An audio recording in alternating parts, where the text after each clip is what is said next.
ngalesi sikhathi ngisuke sengithi bamba sengiyavala ekseni bamba ke sengiyavala before you start your morning. The book of Isaiah chapter 60 verse 22, when the time is right, I the Lord will make it happen.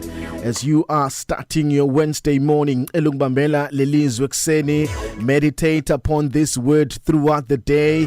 Write it on your status, share it on your Facebook.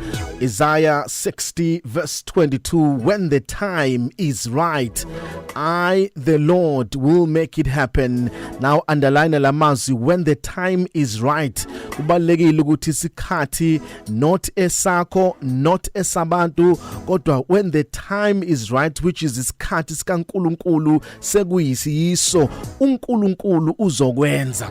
Ngeke akwenze ngoba sekufuna abantu, but when the time is right, mayisefuna ukukwenza akanendaba nokuthi khona abavalile, akanendaba nokuthi khona iminyango evalekile, but when the time is right, the Lord will make it happen. Noma kukhona abangafuni kwenzeke, but when the time is right, even the devil himself will sit down abhala amanothi ngoba sekuyisikhathi sikaNkulunkulu sokuba kwenzeke. Ngiyacela ke namhlanje, you must wait for God's time.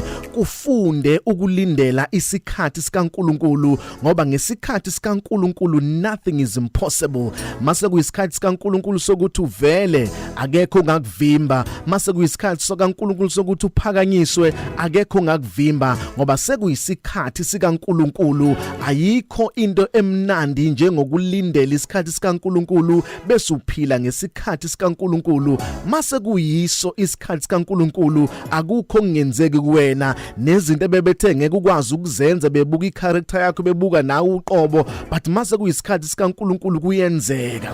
Cela ukutshela ukuthi njengoba ngakenzeki, linda isikhathi sikaNkulunkulu. Njengoba ngakavulekile iminyango ofuna ivuleke, wait for God's time. When the time is right, it doesn't matter whether unama connections noma unawo, but when the time is right kuyenzeka. It doesn't matter whether bank balance yakho inemali noma bank account yakho inemali noma inamali, but when the time is right, it happens. Kuyenzeka. Akubi nandaba ukuthi unama qualifications amangakanani, but ma isikhathi sekuyisikhathi sokuthi kwenzeke into uNkulunkulu afuna yenzeke empilweni yakho, no one will stand on your way. Cela ukutshela ukuthi isikhathi sikaNkulunkulu siyeza, futhi isikhathi sikaNkulunkulu siyafika. Nasempilweni yakho sizofika isikhathi sikaNkulunkulu. Mase sifikile, uyombonga uNkulunkulu ngesikhathi osilindile, uyombonga uNkulunkulu ngama seasons odlule kuona ngoba sekuyisikhathi sikaNkulunkulu. When the time is right, the Lord will make it happen. Ngiyakuthembisa kuzoshintsha nakuwena, nesimo sakho sizoshintsha when the time is right. Ayikho into uNkulunkulu angangeke azayenze, ayikho into uNkulunkulu ezomehlula. Yabona mase kuyisikhathi sikaNkulunkulu, even nature iyalalela yenze ukuze kufezeke icebo likaNkulunkulu ngawe. Mase kuyisikhathi esifanele sokuthi kwenzeke iplan kaNkulunkulu. Yabona uHana wayengabathola abantwana, kodwa kwathi sekuyisikhathi sikaNkulunkulu kwavuleka isibeletho wathola umntwana ngoba kwase kufika isikhathi. Mase kuyisikhathi sikaNkulunkulu, yonke into izoba in line nokuthi kufezeke icebo likaNkulunkulu ngawe. Ngakho wait for God's time.